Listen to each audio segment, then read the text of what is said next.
Posterity, the podcast with Aaron-Michael Fox and Eric Crusan is starting now.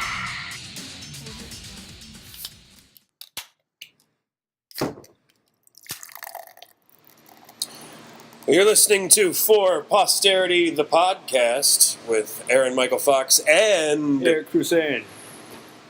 Coming at you live, kinda. For now. Oh, God.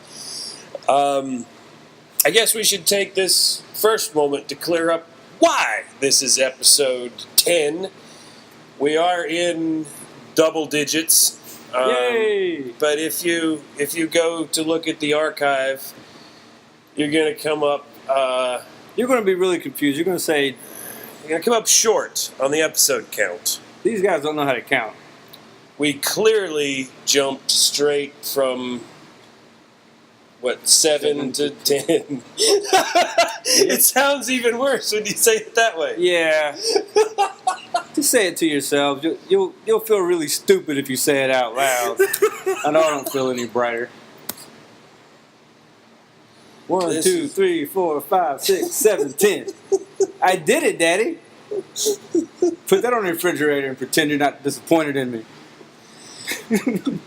All right, I guess to sum this up, good Lord, it's been 3 weeks now since we recorded anything that anybody has actually heard. It's, God. We got a timer now. No, I forgot. We got it. This is anyway. This is rustiness. Bad planning. Good. How do the first, I guess, episode, how did 8 disappear? We recorded episode 8. And episode 8 was our first attempt recording with our producer, Bryce. Say hi, Bryce. Hello. That's Bryce. And we, it's different. Bryce, you turned out to be a distraction, I guess, is the best way. Put your boobs up, man. Try to do a podcast here. I'm trying to see you. I'm not throwing dollars at you. Honestly, this is 100% true. No, not the boob thing. No, not the boob thing. This is what I'm about to say is 100% true. We started recording at, 4:30? Yes. 4:30. And did not finish our final goodbye until after midnight. Yeah, that was a long time to and not have anything to really... And at the outro at midnight, we were struggling to make 30 minutes of recorded material. Yeah. I believe the end was Bryce saying to one or both of us that was face down on the table, "Come on, guys, you gotta." Yeah, he was. Like we're actually hitting a record button. We're so struggling for content. We're hitting the record button to get Bryce saying, "Come on, guys, you need to do this." We're like, we need that extra 5 seconds. Can you talk slower? Yeah, so there's technically an 8. 8 exists. We just haven't deemed it. I tell you what, if for some odd reason you really, really, really want to hear it, let us know and we'll put it up. It's not a complete loss, but it does exist. It just doesn't. If you're having trouble sleeping, you can probably listen to it, and that might help. It doesn't need to be out there. But it does exist. Now, as far as upon request. I can't even. I feel post-traumatic stress coming on just at the thought of saying episode 9. Episode 9. Episode 9 was recorded. It was recorded very well too. The episode 9 no longer exists. Yep. Episode 9 was only in the world shortly. We loved it. I'm really proud of episode 9. As it happens, we record this on... As it happens, Steve Jobs is a dick.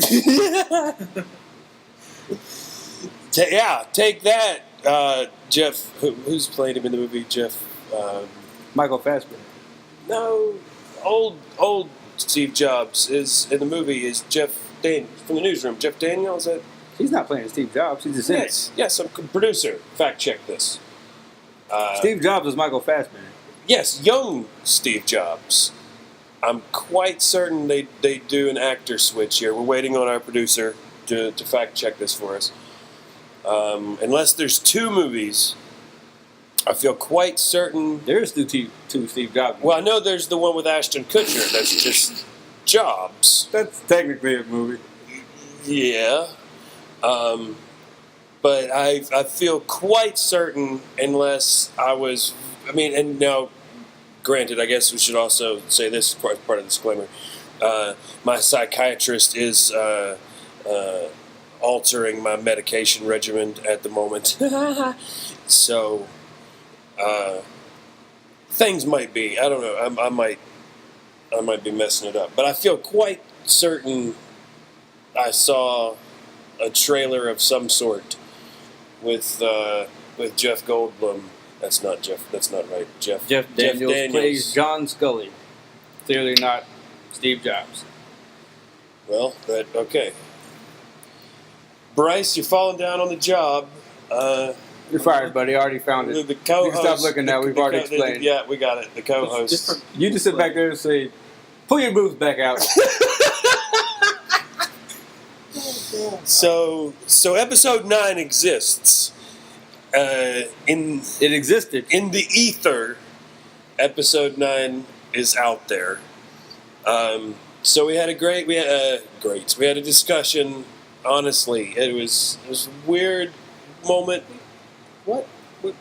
Wait, what are you getting ready to do here? I'm talking about the number of the episode. Like we had okay. about whether to name this episode 9, or just move on to 10, or just move on to 10 and let 9 exist in its own. Just be a space. Phantom episode.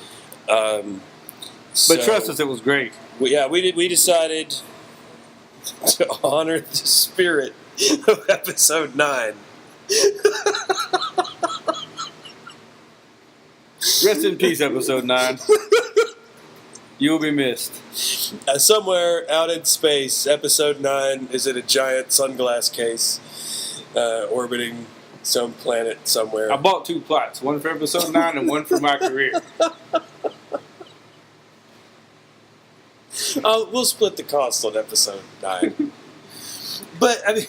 I could do it like my grandmother and grandfather, just have buried on top of each other. Isn't that weird? Remember when they told me that's not true. It is true. That's not true. That's true. That's not. No. Yes, he's in there and then she's in there. No. Unless they pulled him out and she's on the bottom, like it always was. That can't be right. That's right. That can't be right. How? The therapist is right up by there, the cemetery where they're buried. Oh, really? I'm not suggesting we dig it up to see if it's right. This is what cemetery? I know the cemetery, but how? Yes. How? That can't be legal. Why can't it be legal? They paid for the plot. You can't. I'll fucking stand them up vertical and put 3 people in there. Don't tell me. But I can't. You don't have to. Questions don't form brain word. Wrong. Yeah, that's what I'm. Just trust me. That's what happened. Okay. So let's go along with they're BK double stacking the grave sites. Okay. Yeah. So the first burial internment is it 6 feet? I don't know. Did they pre-plan for the double stack? I'm pretty sure, but I don't know. Like, is it a double stack deep grave? I would think so. I mean, no. When the guy cuts the grass on the fucking riding lawnmower, he jumps that part, and it's his favorite. So yeah, I assume they dug it deep enough. I don't think they made a ramp for fucking Carl to jump his... There's a grave mesa in the middle of Spring Hill, Spring Valley. Whatever the hell this cemetery's called. You can't. That's no. That's what. That's what they say. I think somebody is. That's a hell of a thing to joke about, don't you think?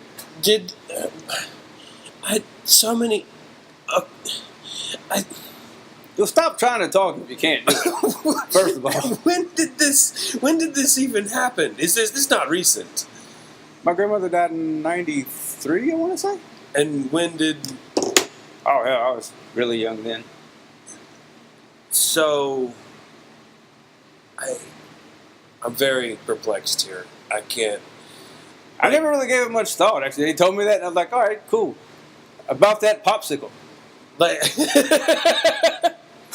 that's how quick it. Oh, okay, that's neat. Still hungry. I mean, have you been up there to investigate this at all? How do you investigate that? Do you look? Is it? I've been there many times. Is it one plot or two plots? I mean, it seems. It's one of those with both their, like, his name's on one side and her name's on the other side. Yeah, but those are generally for two plots. I don't remember how big it is. I haven't been in a while. I feel like some part of the information might have gotten confused here. Maybe I just want the popsicle so much that I would just made up my own thing because I wasn't paying attention. Honestly, on my quest to get a popsicle. I've known you for a while. I feel like that's the did his job. Double depth.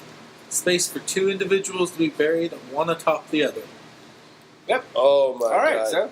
Is this like? And I still got a popsicle. Is this legal in all 50 states? I can't read it. Why would it be illegal? Is this? Why would it be illegal? Is this just like a hillbilly? You pay for it the same as you would, I guess. I mean, it's a discount, obviously, or you would just go and get two fucking holes. Well, I mean, you're still digging two holes. You're just digging the same hole twice. So that's the thing. That's got to be some kind of West Virginia invention. I know we're scrapped for flat land around here, but seriously. Nah. No? This is a national burial site. See? This whole country is crazy. Mind blown. And also episode 9 doesn't exist.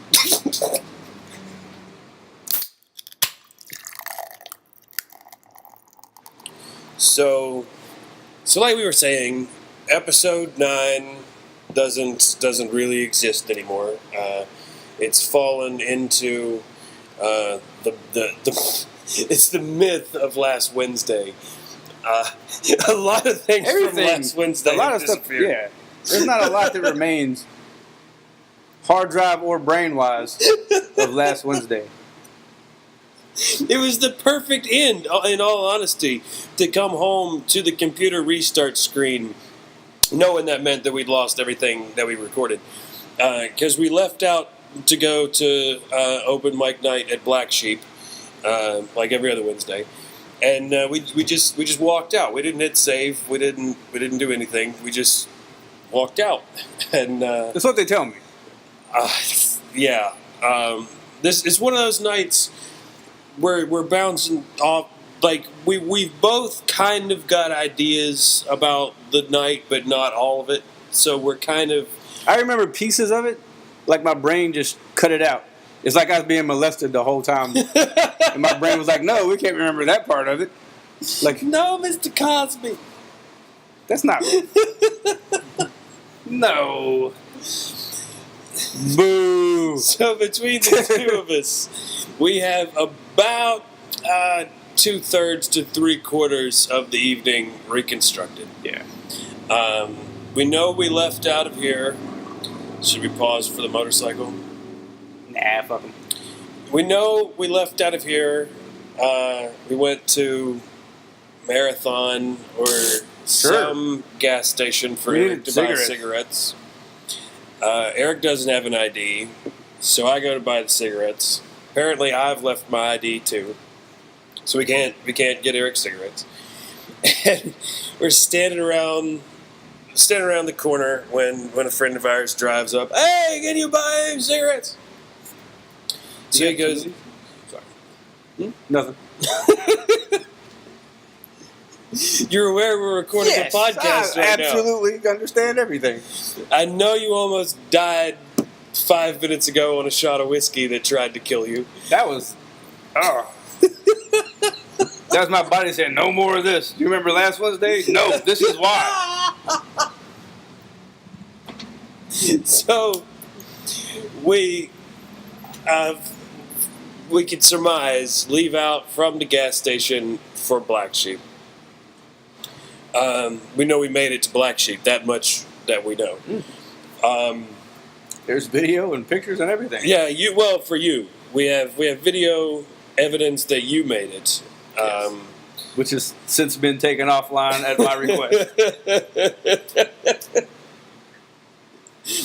Eric's threatening lawsuits over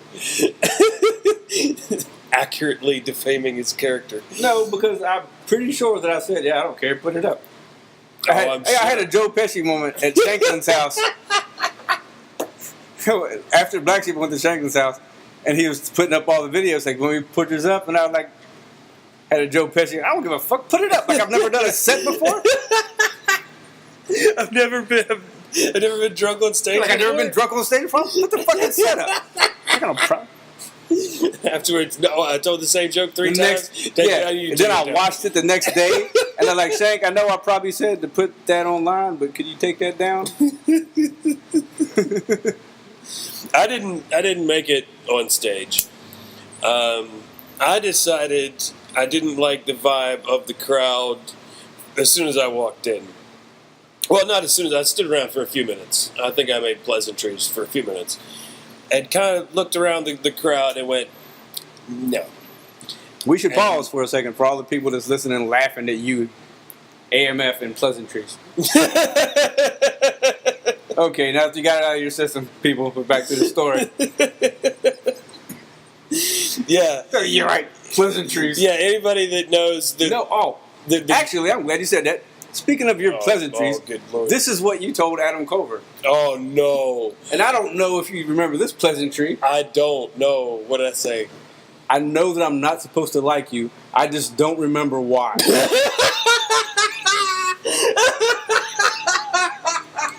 And then he showed me a picture saying, this is when he was saying, I know I'm not supposed to like you, but I'm not sure. I don't remember why. That's a pleasantry, people. That's an AMF pleasantry. That is genuinely as nice I know I'm not supposed to like you. I just don't remember why. So until that comes back to me, fuck off.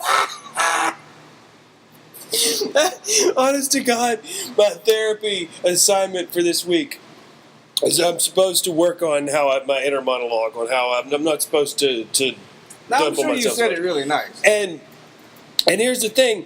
Now we got up to this. We're sitting there. We're talking about like pep talks, internal pep talks, or something. And I'm saying that's how I give a.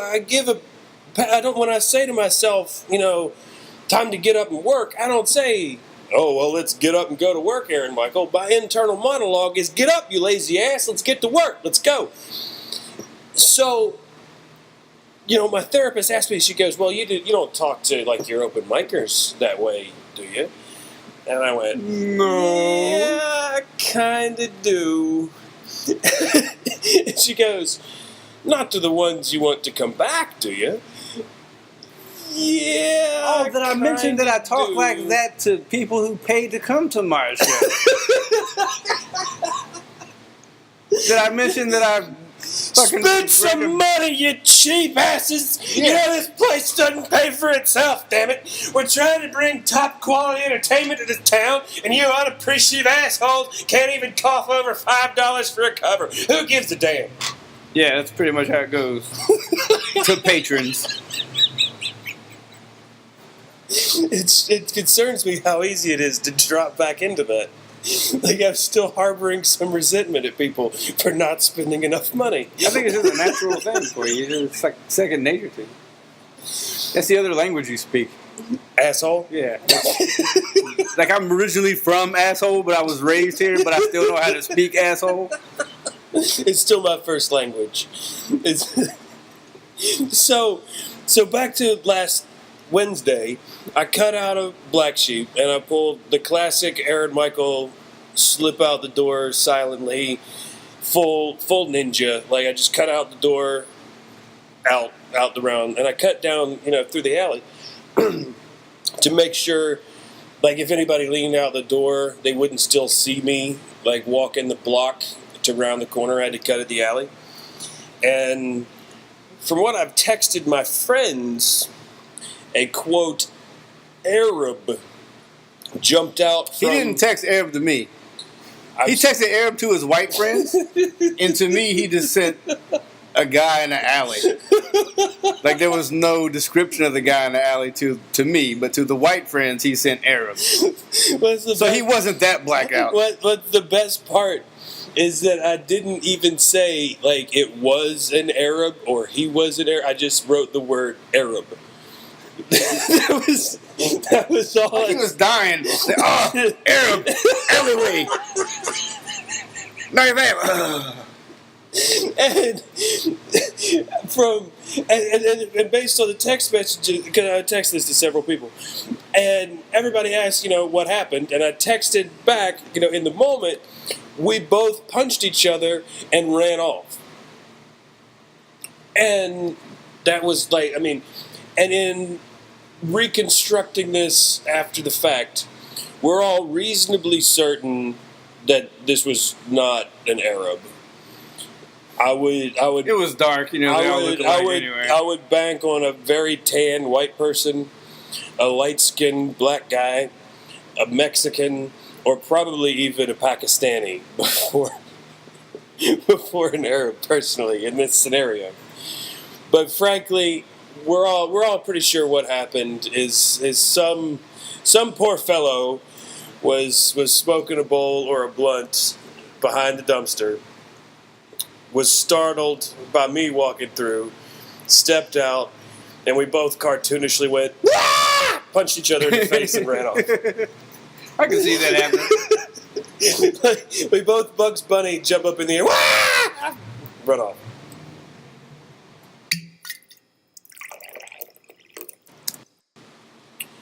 Okay, I feel like I need to apologize to the Arab American community. Arab non-Americans, I could give a damn. Because I'm an American and I only care about other Americans.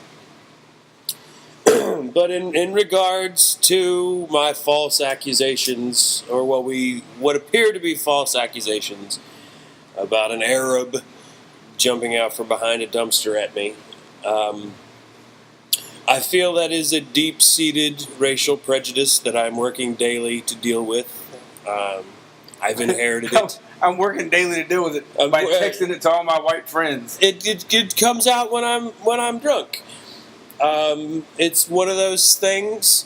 I got in trouble in 7th grade for parroting a phrase from an elder family member saying the only good Arab is a dead Arab. Wow. Somebody in your family said that out loud in conversation? Yeah. Granted, this sentiment comes out of the Argo 70s Iran hostage crisis days. But yeah, it was so pervasive. One of Dad's favorite jokes, I think, still to this day, that you've probably heard in a different racial context. I've since found out is the standard. It's interchangeable. Well, that's Dad's claim to it. is that he made it about an Iranian. Working at the local university, the president, there's a new pool to be opened, and for the opening ceremony, for whatever reason. Did I ever mention that hanging out with you was like hanging out with DVD commentary? I think in the lost episode. Oh, from the grave.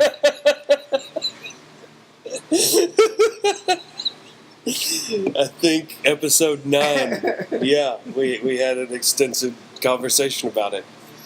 If I can check my notes. Yes, yep, there it is. We talked about it in episode 9. All right, I'm sorry. Keep with the backstory. I can't remember how this joke goes, so I'm trying to meander my way into setting this up. The point is, we got a swimming pool with sharks in it. Is how we get here. The president puts sharks in it or something as part of a I don't know. He's a guy with money, and he puts sharks in a tank to show he's got money. And he says, "I'll give $100,000 to the first person that swims all the way across the pool with these sharks in it." No takers. So he says, "All right, I'll give a free house in the rich part of town. Paid, full paid. First person swims across this tank. No, nothing." And then he says, "I'll give a lifetime supply of falafel." And That's how he. I don't know what the. I can't. I'm freestyling that part. I don't remember what the. I don't know what racial. There's 7 virgins. I don't know. There's and Muhammad, the Iranian professor, jumps in and starts splashing across the pool, and the sharks start closing in. And everybody goes running around to the other side of the pool. As he swims across, he comes climbing out of the pool, and the president looks at him and says, "So I guess you want the $100,000?" And he says, "No, I don't want no $100,000. So I guess you want the house?" "No, I don't want the house." "Oh, well, you want the lifetime supply of falafel?" "No, I don't want no falafel." "Well, what do you want then?" "I want the son of a bitch who pushed me in the pool."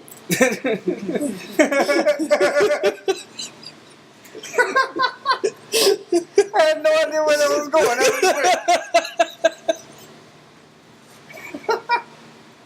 So, all right, but let's just say, since those are clearly interchangeable. You never heard that No. the other way? No, I've never heard that in any version. But I want to imagine the other versions now, since falafel. So I assume for the black people's ribs or watermelon or chicken, something like that. What other? That's the only that's What else could that's you? the original. What else could you interchange them with? Though? Well, I mean, What are some stereotypes for white people? Like, what would you say for Mexicans? Coronas. White women. What? Well, if that was the case, you could have said that for black people. I'm sorry. Fat white women. With good jobs. But what would the white people be? What?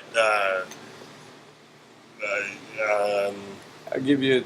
Here's what the white people would be. I give you either of those things if you push one of these motherfuckers in the pool.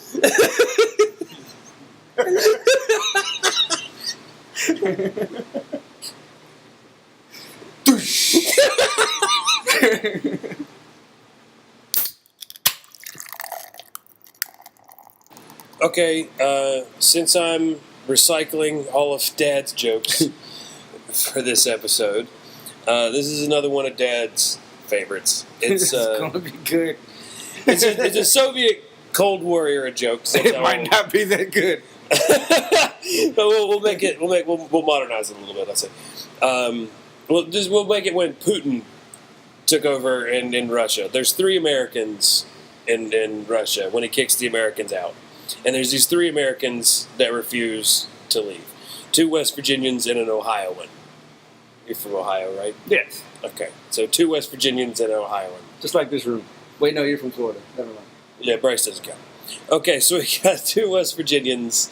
Oh no, we'll make one of them. We'll make one of them from Florida. We got a West Virginian and a Floridian and an Ohio Buckeye, and they're all going to be they're accused of being spies. They're all going to be put to death unless they can show some reason why they need to be kept around. What benefit they have to Russian society.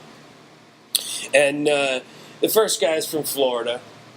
Went to the University of Florida. They asked him what he's got to contribute, and he says that he studied law at the University of Florida, and that he can contribute pro bono work for the local people to help them deal with their legal troubles. And they say, we got a lot of lawyers, but all right, fine, we'll accept that. And the second guy is a West Virginian.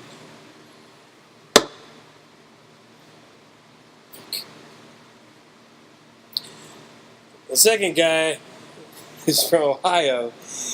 He went to Ohio State University. He says he studied veterinary medicine at Ohio State. He can help take care of the livestock. He can make sure that the cows are milking and whatever they're supposed to be doing. He's a veterinarian, not a farmer. I don't know. Whatever veterinarians do, he can. If you don't kill me, I'll do whatever you want. With milk cow, I'm milking a cow. And they say, all right, fine, all right, you can go. And they get to the West Virginian, and they ask him, what's your deal? And he says, well, I studied engineering at Marshall University, and I know that you're never going to execute anybody until you connect those two wires right there.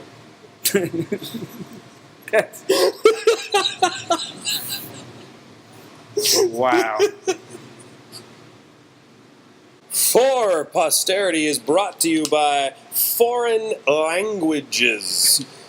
That's right, foreign languages, contributing to miscommunications across cultural lines for over 6,000 years. Foreign languages. That's right. Did you ever go to a film as a kid that had words across the bottom? It was probably recorded in a foreign language.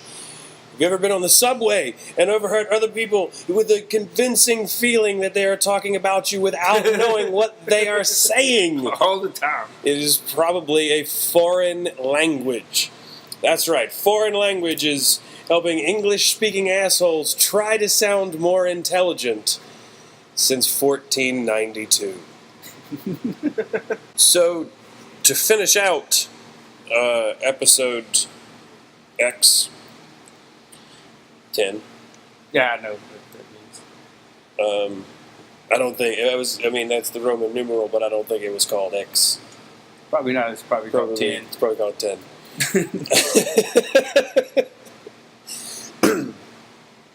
To finish out episode 10, we thought we would tell our favorite racist jokes. Yeah, since we've been telling all your dad's clearly outdated racist jokes. Yeah, and it's not like we don't have a habit of telling out-of-date racist jokes. I think everybody's heard racist show. jokes before. These are just our favorite. I think your family tree joke in somewhere around episode 1 set the standard for milking old racist jokes. So anyway, my favorite, honest to God, this is my favorite because I like the structure of the joke. The turn, it's unexpected. I think is enjoyable. Eric, what do you call a black pilot?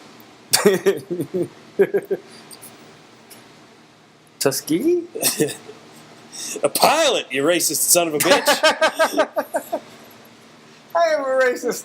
I have no idea you were going to say a pilot. I am. Does that mean is that like a test? It's a racist test. Yeah. I failed miserably. Which won't surprise you when you hear my favorite racist joke, actually. Oh my God, I'm a racist. This is my favorite racist joke because it caught me off guard the first time I heard it, and it's just blunt, like it's just blatantly racist. And it was... Okay. What would you call the Flintstones if they were black? What? Niggers. Like that was a joke, and it just... It's just so racist that I laughed way too hard at it. Because I was trying to think of what kind of, like, old-timey, like, was there some kind of connection? But no. Dude, you would call them niggers. I gotta admit, I like your family tree joke better. That wasn't mine. Well, I'd like to think you didn't write that one either. No, I didn't. Nobody knows who writes any of these yours? This is just somebody told me this in conversation. Oh, okay. Because we were talking about racist stuff, and I know he heard that at work. Actually, yeah, everybody heard that at work because they don't want to say they heard it at home. Actually, I think his dad told it to him at work.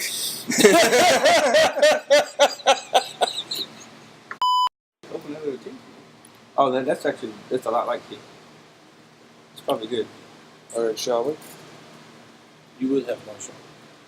Oh, absolutely. I got my Marshall shot glass. You got your measuring glass. And Yes, Eric- we know. You just want to say that I got the fucking clown. I should bring my shot glass over here. My shot glass that I use at home is a boondock. Bring my Jaeger shot over here. All right. We know we never drink Jaeger. You can have Jaeger. I'm not drinking Jaeger. I'm not touching Jaeger yet. You guys would love me on Jaeger. Well, he's seen me on Jaeger many times. But this seems wrong.